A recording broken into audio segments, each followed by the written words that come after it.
Bonjour, je m'appelle Valérie Verdant, je suis formatrice depuis une trentaine d'années dans les domaines indiqués en bas de cet écran. Ces temps de confinement peuvent être mis à profit pour se retrouver en famille et vivre des moments ensemble que la vie active habituelle ne permet pas de partager. Positivons, c'est le moment de prendre soin de nous et de nos relations. Nous avons plus de temps pour nous parler, plus de temps pour échanger, plus de temps pour philosopher et débattre. Mais c'est aussi une cohabitation forcée, qui peut générer du stress et rendre parfois difficiles les interactions. C'est pour cette raison que je propose de mettre à votre disposition dans ce tutoriel quelques clés pour favoriser des échanges constructifs et prendre soin les uns des autres. Et puis aussi parce que les tutoriels sur comment se maquiller et s'habiller sont déjà nombreux et ne relèvent pas de ma spécialité. L'objectif, comme dans les formations que j'anime en présentiel, est l'apport d'outils simples, concrets et rapidement applicables dans la vie personnelle autant que dans la vie professionnelle. Par exemple, pour ceux qui sont en télétravail, car ces techniques s'utilisent autant en face à face qu'au téléphone ou en visioconférence. À utiliser donc sans modération, avec le mari, les enfants, la belle-mère, autant qu'avec les collègues. Alors vous me suivez ? C'est parti! Communiquer de manière constructive, tel est l'intitulé de ce premier tutoriel. Comment mieux communiquer, comment établir avec nos interlocuteurs des relations positives, comment éviter les tensions ou revenir plus vite à une communication plus sereine. Quelles sont les techniques, les outils qui permettent d'améliorer de manière significative nos échanges avec les autres. C'est ce que vous propose ce tutoriel à travers quelques fondamentaux de la communication interpersonnelle. Il se compose de 4 modules. Pour permettre une progression pédagogique optimum, je vous propose de suivre ces modules dans l'ordre de ce slide. Les 4 modules sont, premièrement, choisir une position de vie permettant un esprit de coopération. Deuxièmement, pratiquer l'écoute active et le questionnement. Troisièmement, distinguer les faits, les sentiments et les opinions FSO pour faciliter le progrès des échanges. Et enfin, quatrièmement, faire une demande ou une critique constructive avec un outil magique, l'outil DESC. À la fin de chaque module, je vous propose un quiz qui vous permettra de tester vos connaissances. Grâce à ces 4 outils, vous pourrez initier des communications aussi transparentes et légères que les bulles de mon logo. Premier module de ce tutoriel communiquer de manière constructive, les positions de vie. 2 objectifs. Tout d'abord, prendre conscience de la position de vie que l'on adopte lors de nos échanges avec les autres et ensuite, choisir la bonne position pour démarrer nos échanges. Eric Berne, psychiatre américain qui a créé l'analyse transactionnelle dans les années 50, disait « La position de vie dans laquelle nous sommes dépend de la croyance que nous avons en notre propre valeur et en la valeur des autres. » Une position de vie s'exprime par 2 signes. Le premier signe correspond à la vision qu'on a de soi à un moment donné dans la relation. Le deuxième, à la vision qu'on a de l'autre à ce moment donné dans la relation. Il y a principalement 4 positions de vie. La position plus-moins correspond à la croyance « je me vois et je me sens comme quelqu'un d'ok et de valable » et l'autre, a priori, n'est pas ok et pas valable à mes yeux. La position de vie moins plus correspond à la croyance « je ne me sens pas et je ne me vois pas comme quelqu'un d'ok et de valable, mais a priori, je vous vois comme quelqu'un d'ok et de valable. » La troisième, moins moins, correspond à la croyance « je ne suis pas ok, je ne suis pas valable et vous ne l'êtes pas non plus ». Ces 3 positions de vie sont des positions de mécommunication.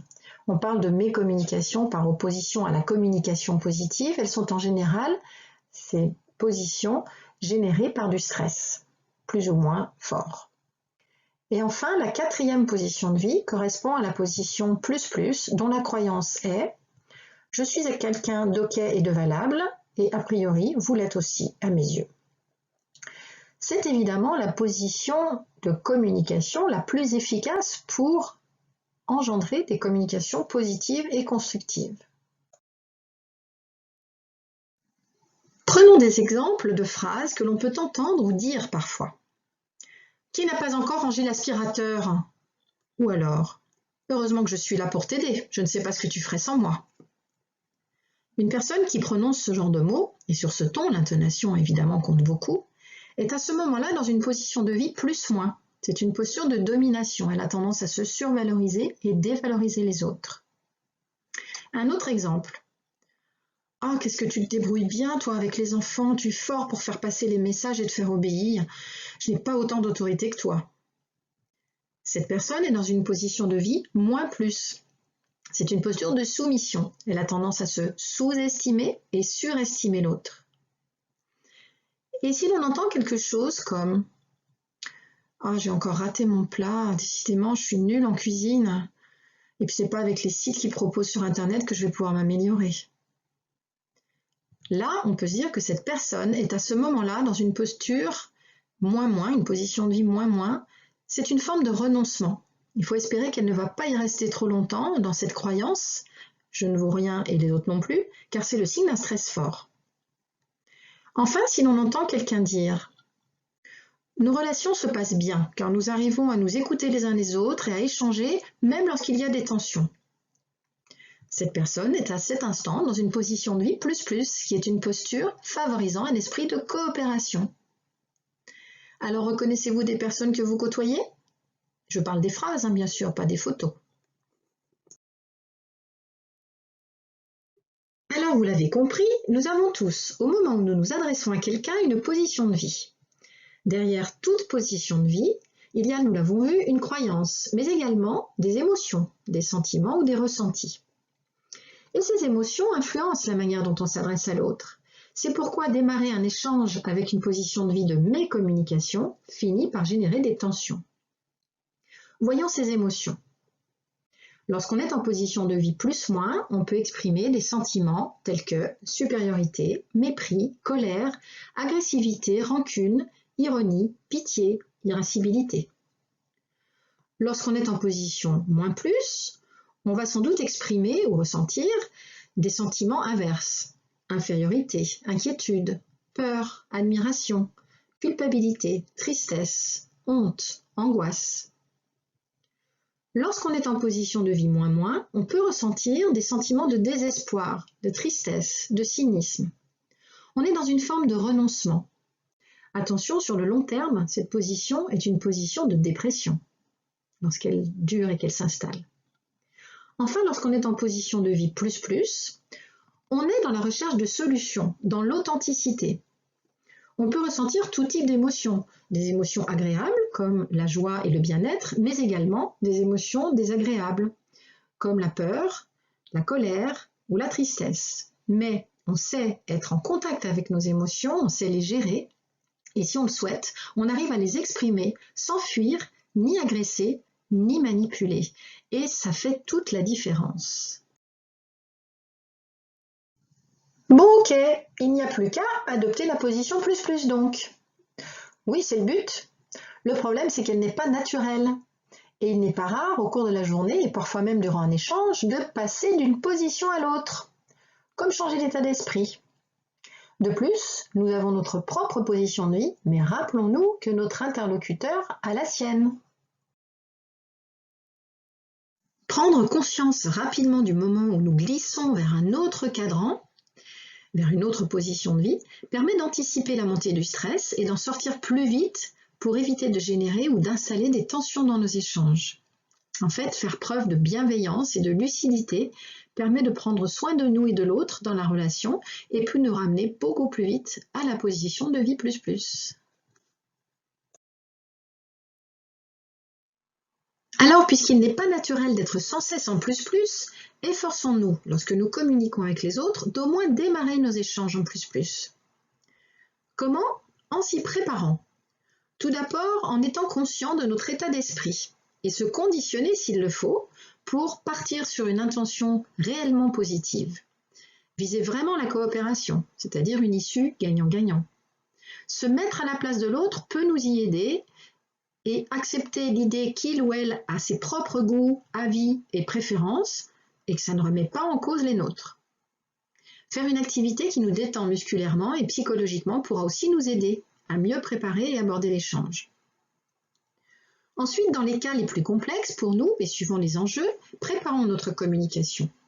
Là, il va s'agir de s'assurer que l'on a bien s'adressé à la bonne personne, c'est-à-dire pas à un intermédiaire. On va construire la formulation du bon message en réfléchissant à notre objectif, à notre besoin, en accordant du soin à notre langage verbal, préparer des formulations positives, dire « je », parler en son nom propre, oser exprimer ses émotions, ses goûts et ses préférences, tout en acceptant que l'autre ait les siens. Éviter le ton accusateur, l'ironie et la justification. On va également planifier le bon moment pour soi, mais aussi s'assurer que ce sera le bon moment pour l'autre. Quand est-il disponible? Quand aura-t-il suffisamment de temps pour nous écouter? Le mieux, si l'enjeu est important, est de prendre rendez-vous. Enfin, choisir le bon endroit, pour soi encore une fois et pour l'autre.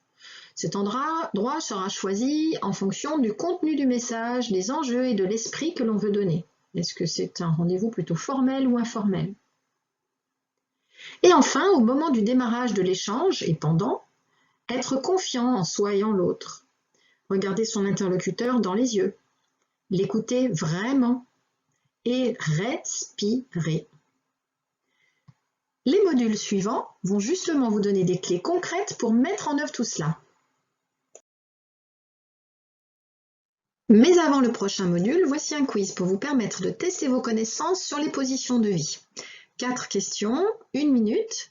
Si vous pensez que cela est trop court, vous pouvez appuyer sur pause sous cet écran, puis je vous donne les bonnes réponses. À tout de suite.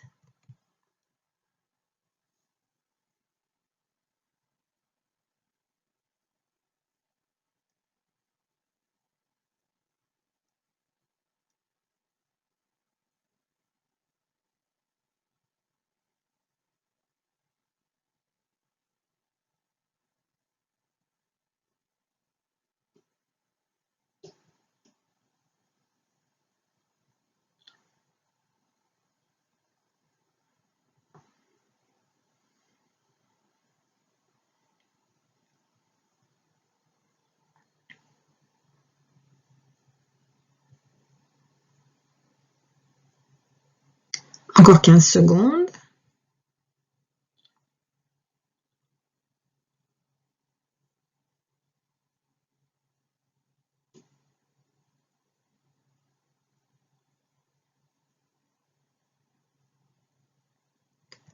Voici les bonnes réponses. Pour la première question, la personne qui s'exprime en petit a est en position de vie moins plus.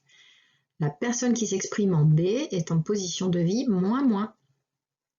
Celle qui s'exprime en C est en position de vie plus moins.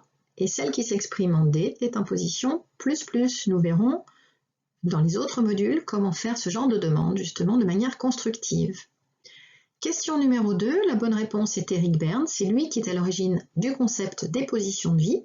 T.B. Keller a créé la process communication et Steve Karpman le triangle dramatique. Question numéro 3, la bonne réponse est la réponse B. La position de vie plus moins a tendance à nous faire nous survaloriser et dévaloriser l'autre. Et enfin, question numéro 4, la bonne réponse est la réponse C. C'est lorsque nous sommes en position de vie plus plus que nous sommes le plus à même d'être en contact avec nos émotions authentiques et, si on le souhaite, de les exprimer sans agresser. Bravo pour ce quiz, merci d'avoir suivi ce module et bientôt nous nous retrouvons pour le module suivant. Deuxième module de ce tutoriel sur comment communiquer de manière constructive, le module sur l'écoute active. Comprendre ce qu'est l'écoute active et comment faire pour écouter de manière active et pratiquer le questionnement. Confucius a dit « L'homme a 2 oreilles et une bouche, c'est pour écouter 2 fois plus qu'il ne parle. » Lorsque nous écoutons nos interlocuteurs d'une seule oreille, nous risquons de passer à côté d'informations importantes. Pour bien comprendre les messages que l'on nous adresse, il est préférable d'écouter de manière active, c'est-à-dire s'impliquer mentalement et physiquement dans l'échange, ce qui n'est pas forcément inné. L'écoute active est un concept développé par le psychologue américain Carl Rogers. Elle est également nommée écoute bienveillante. Elle vise à s'assurer que l'on a bien compris le message de son interlocuteur et a également comme conséquence, grâce à la manifestation de son intérêt et de la confiance envers l'interlocuteur, de faciliter sa libre expression. Alors pourquoi est-ce si compliqué de communiquer? Eh bien parce que entre ce que je pense, ce que je veux dire, ce que je crois dire, ce que je dis, mais également ce que vous voulez entendre, ce que vous entendez, ce que vous écoutez vraiment, ce que vous comprenez et ce que vous retenez, il y a au moins 9 possibilités de ne pas se comprendre. Et à l'arrivée, il reste peu de choses du message d'origine. La communication est difficile parce que nous sommes remplis de préjugés, parce qu'on comprend de travers, parce qu'on a des difficultés à s'exprimer et parce qu'on a des difficultés à écouter. Quels sont les freins à l'écoute, justement? Eh bien, par exemple, les obstacles liés à l'environnement, comme le bruit, par exemple, ou bien les résistances ou blocages en réaction au comportement ou à la parole de l'autre. Par exemple, lorsqu'on pense « je n'ai pas envie de l'écouter, de toute façon je ne suis pas d'accord et il m'agace ». Nos résistances internes aussi liées à notre impatience naturelle, nos pensées parasites ou nos certitudes. « Oui, c'est bon, je sais déjà, il est trop long, j'ai compris ». Ou bien les filtres de perception que nous avons accumulés au cours de notre vie, nos croyances, valeurs, notre éducation, notre culture, notre expérience ou notre humeur. Quelques conseils pour développer votre écoute active. Acceptez ce que votre interlocuteur vous dit sans juger, ce qui est différent de être d'accord. Cela consiste à différer vos opinions, par exemple en l'écoutant jusqu'au bout. Cela implique d'être patient et attentif. Attendre pour reprendre la parole, d'avoir entendu ce qu'on appelle la dernière goutte d'information. Ne pas couper la parole, bien sûr. Maîtrisez vos réactions spontanées. Posez des questions ouvertes de préférence, nous verrons cela dans la prochaine diapositive. Variez les questions. Préférez les questions neutres du type « Que pensez-vous de ?» ou questions orientées de type « Vous ne pensez pas que ?» Et enfin, prenez le temps de reformuler les propos de votre interlocuteur pour vous assurer d'avoir bien compris. Questionner aussi, ça s'apprend. Mais CQQ, c'est occupé. CQQ, c'est occupé est la technique la plus connue pour poser des questions permettant de faire préciser la pensée de l'autre. Elle correspond aux initiales CQQ, c'est occupé. Facile à retenir avec ce moyen mnémotechnique. Ce sont les initiales des adverbes comment, qui, quoi, quel ou qu'est-ce que, combien, où, quand et pourquoi ou pourquoi faire. Les questions ainsi posées sont appelées des questions ouvertes, car elles apportent tout type de réponse, contrairement aux questions fermées, auxquelles on ne peut répondre que oui ou non. Par exemple, veux-tu du thé est une question fermée. Que veux-tu boire est une question ouverte. C'est avec les questions ouvertes qu'on peut le plus faire parler notre interlocuteur et pratiquer une véritable écoute active, à condition d'écouter ses réponses, cela va sans dire. L'écoute active, c'est aussi avoir une attitude et des postures particulières. Regardez votre interlocuteur sans le fixer de manière à ce qu'il se sente à l'aise. Penchez le buste légèrement en avant ou hochez la tête pour marquer votre approbation. Ponctuez votre discours par des mots d'incitation, comme « je comprends »,« en effet », pour encourager l'autre à parler. Et éventuellement, prenez des notes pour bien montrer que vous souhaitez retenir les points importants. Quelques écueils sont à éviter. Donner un avis avec nos références, notre histoire, au risque parfois de chercher inconsciemment à régler nos comptes avec l'histoire de l'autre. Ou bien prendre l'ascendant sur l'autre, car il peut paraître frustrant de l'extérieur de constater que la personne ne fait pas ce qui pourrait l'aider. Ou s'impliquer trop dans l'histoire de l'autre et faire de sa propre histoire une norme applicable à tous. En conclusion, l'écoute active, c'est écouter bien sûr, mais aussi faire fonctionner tous ses sens. Écouter ce qui se dit avec ses oreilles, mais aussi la manière dont c'est dit. En communication, on dit que la façon de dire les choses a plus d'importance que ce qui est dit. Regardez, écoutez avec les yeux en quelque sorte, observez les gestes, les mimiques et les comportements de l'autre. Détectez ce qui n'est pas dit mais semble implicite, le non-dit. Et là, ce sont plutôt nos antennes, notre intuition qui peuvent nous guider. Nous veillerons à nous appuyer sur les observations précédentes pour réduire le risque d'une mauvaise interprétation. Un autre indicateur, observez si la personne qui s'exprime est congruente. La congruence est la correspondance entre ce que l'on dit, ce que l'on pense et ce que l'on exprime en le disant. Enfin, il s'agira de parler et faire parler en pratiquant questionnement et reformulation.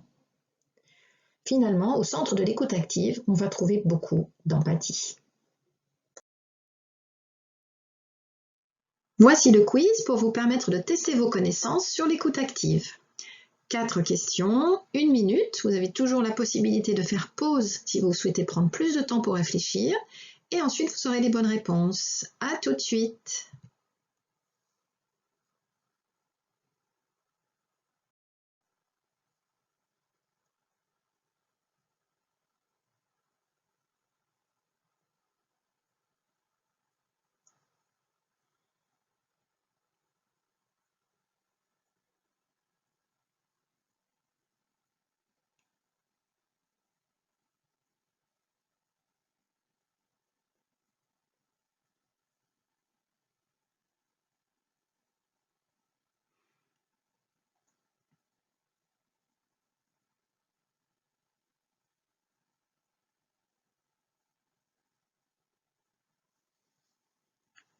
Encore 15 secondes.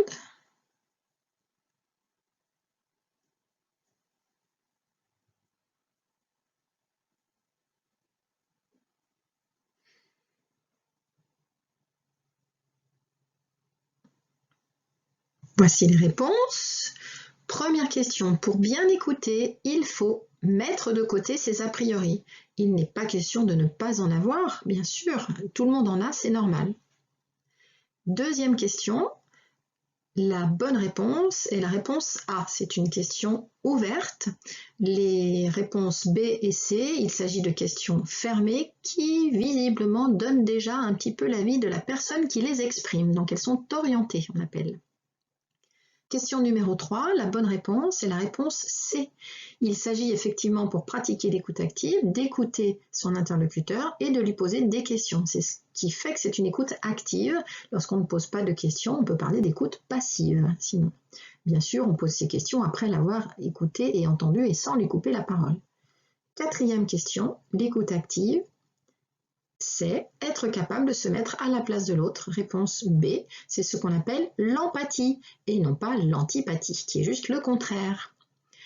Bravo pour ce quiz, merci d'avoir suivi ce module. Rendez-vous pour le 3e module.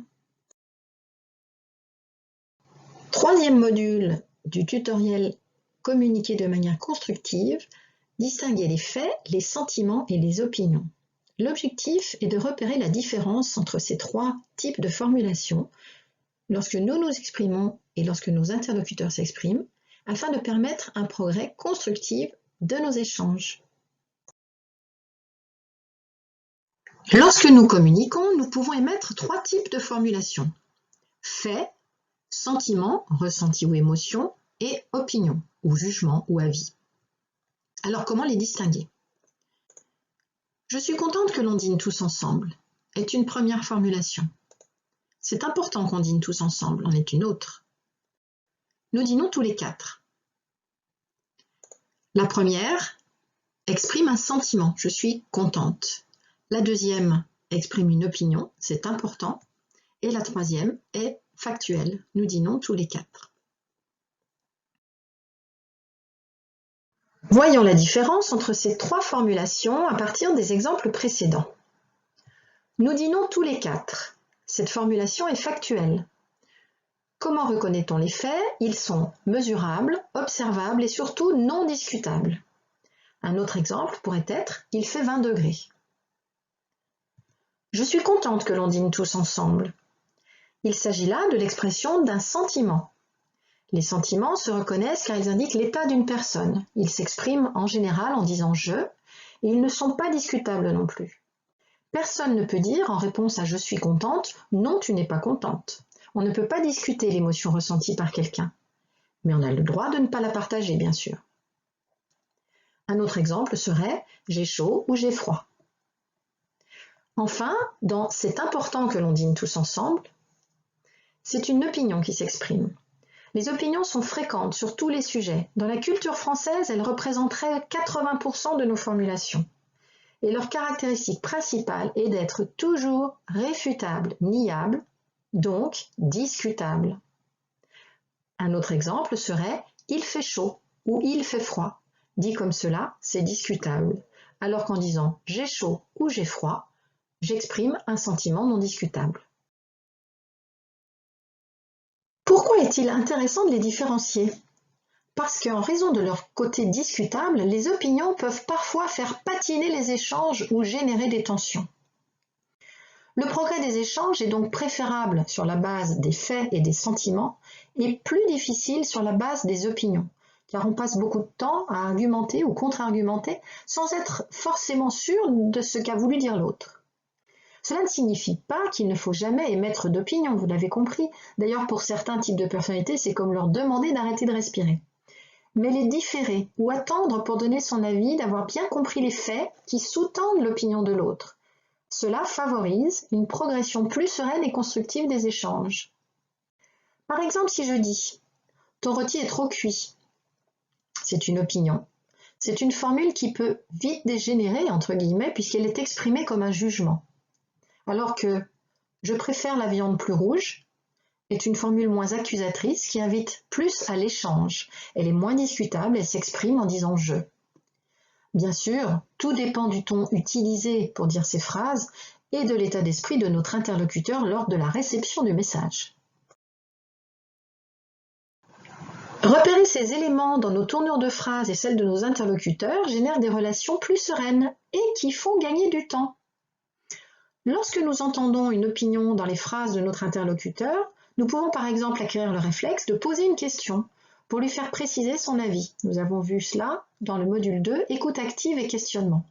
Ceci afin de nous assurer d'avoir bien compris ce qu'il veut dire.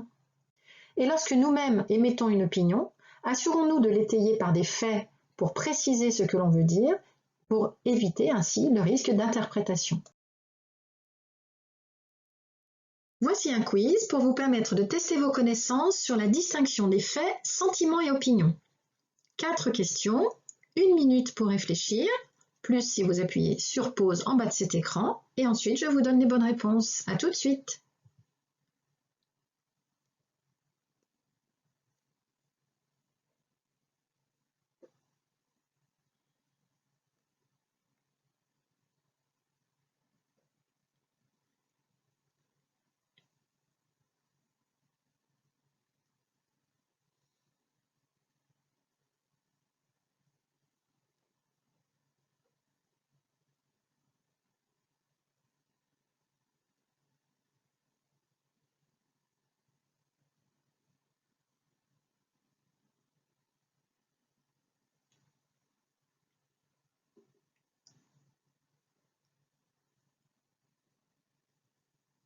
Encore 15 secondes.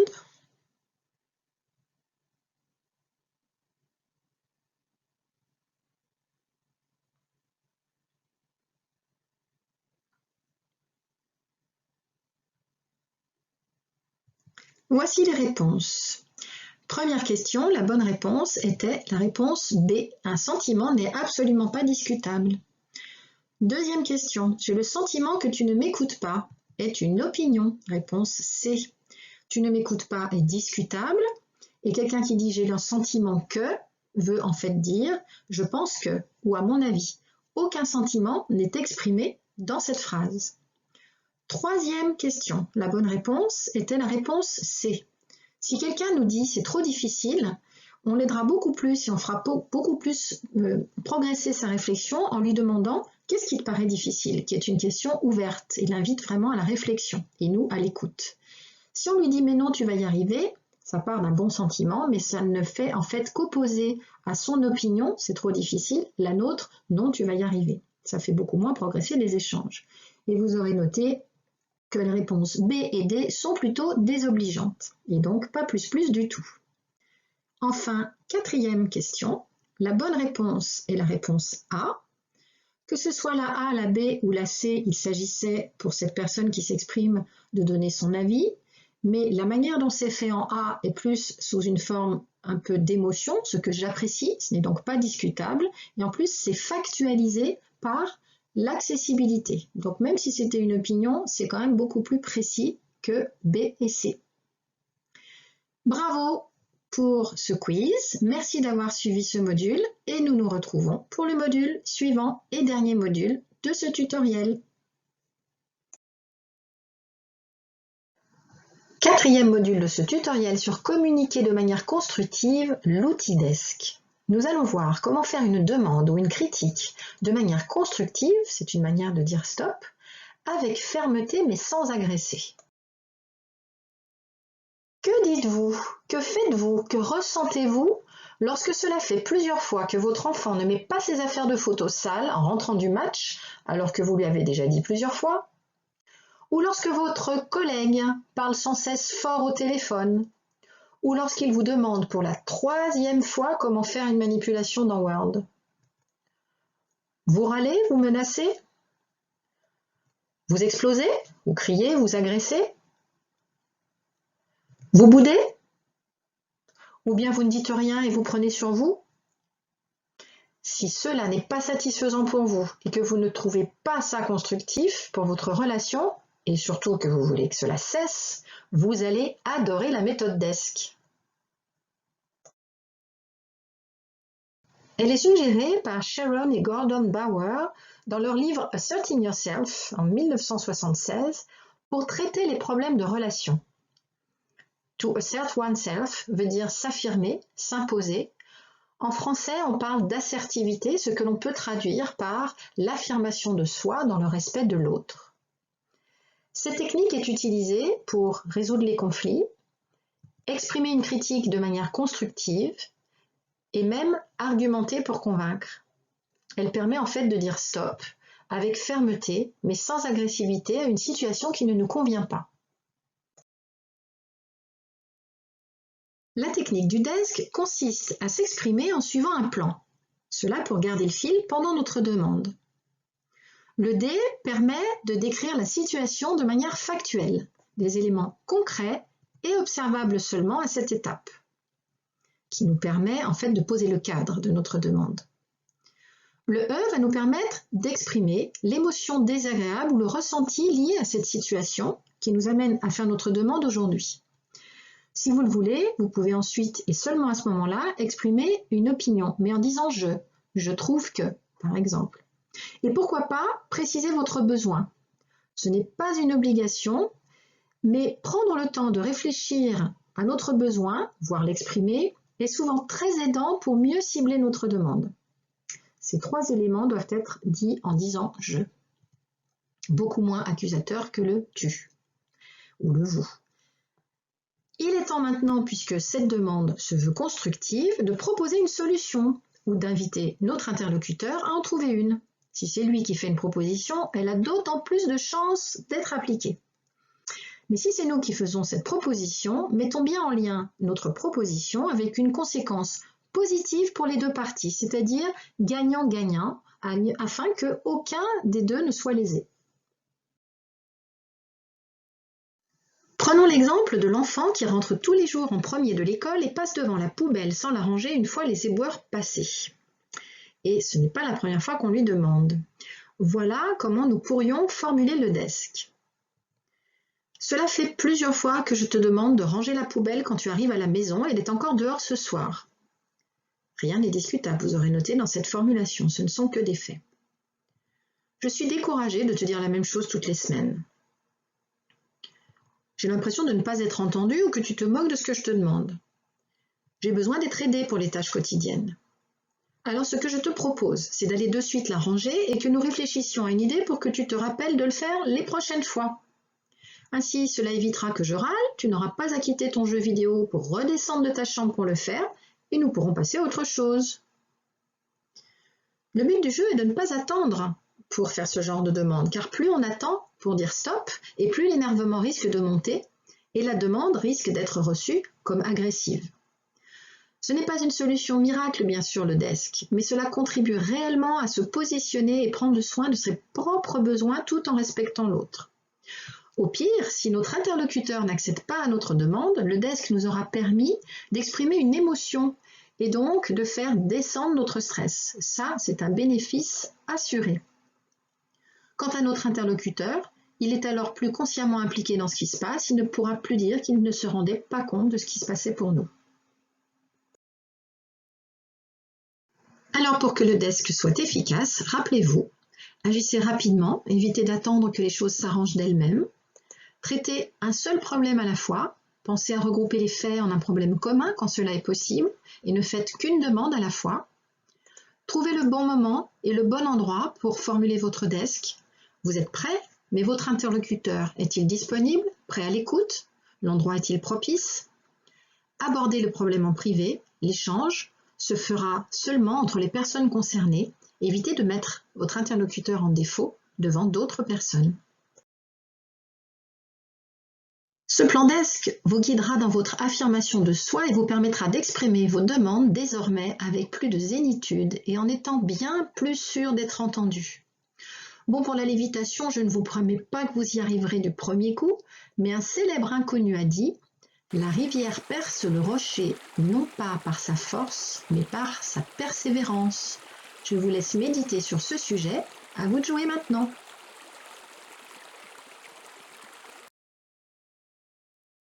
Voici le quiz pour tester vos connaissances sur le desk. Je vous propose de construire un desk par rapport à la situation suivante. Un ami vous a pris des places pour un spectacle sans vous demander votre avis. C'est la deuxième fois et vous ne pouvez pas y aller. Vous avez 1 minute, plus si vous faites pause sur le bas de cet écran, puis nous verrons ensemble le corriger.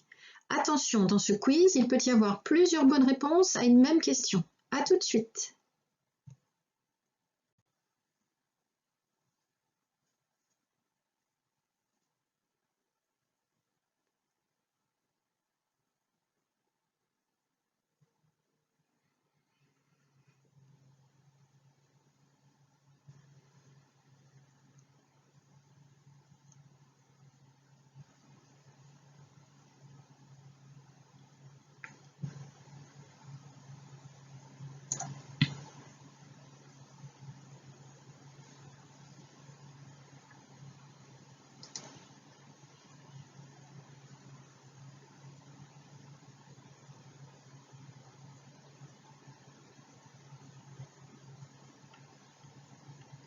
Encore 15 secondes.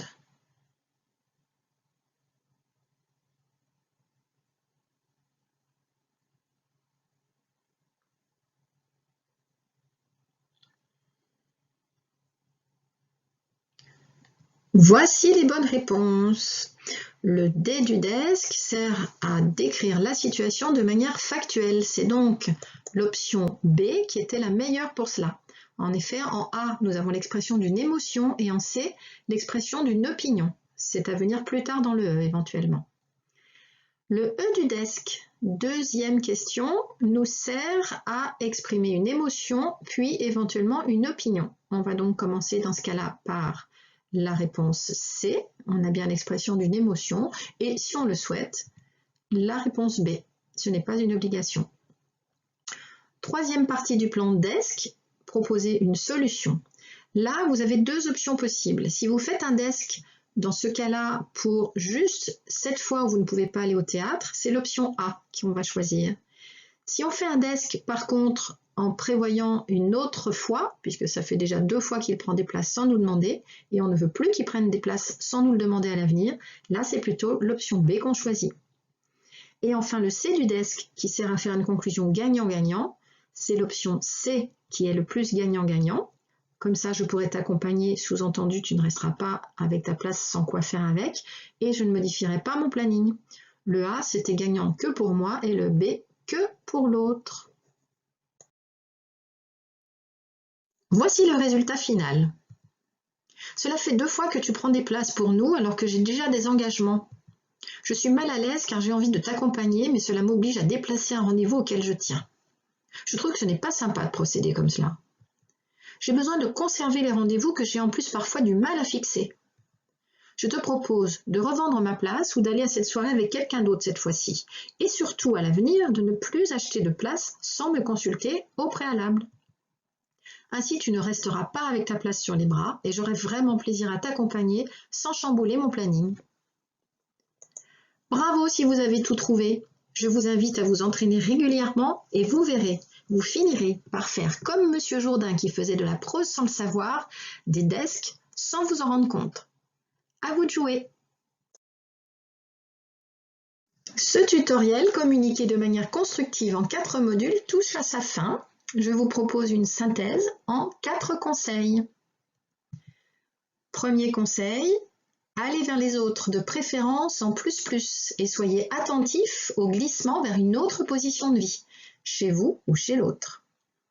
Deuxième conseil, pratiquez l'écoute active avec tous vos sens et posez des questions ouvertes. Troisième conseil, privilégiez les faits et les émotions aux opinions et posez une question à votre interlocuteur dès qu'il émet une opinion qui nécessite d'être creusée. Et enfin, quatrième conseil, formulez vos demandes en suivant le plan DESC sans attendre que la tension monte. Ce tutoriel est désormais terminé. Merci de l'avoir suivi. J'espère vraiment que ces quelques outils contribueront à vous aider au quotidien. Si vous voulez aller plus loin, je propose différents formats de formation, à distance et en présentiel, dès que nous aurons de nouveau le droit de sortir. Je construis et co-anime également des shows pédagogiques sur mesure qui allient spectacle et transmission de savoir devant des publics plus nombreux lors de kick-off par exemple. Là, ce sera carrément la fête quand on pourra refaire ça. N'hésitez pas à me contacter, je suis sur LinkedIn, j'ai mis mon lien dans le descriptif de la chaîne. D'autre part, je serais intéressée d'avoir vos retours sur ce premier tutoriel. Vous pouvez laisser un commentaire, je vous y encourage vivement, c'est comme ça qu'on progresse. Je vous souhaite de beaux apprentissages de toutes sortes en ces temps difficiles. Je suis persuadée que nous allons ressortir grandis et enrichis de cette expérience. À bientôt, je l'espère, dans un cadre plus apaisant.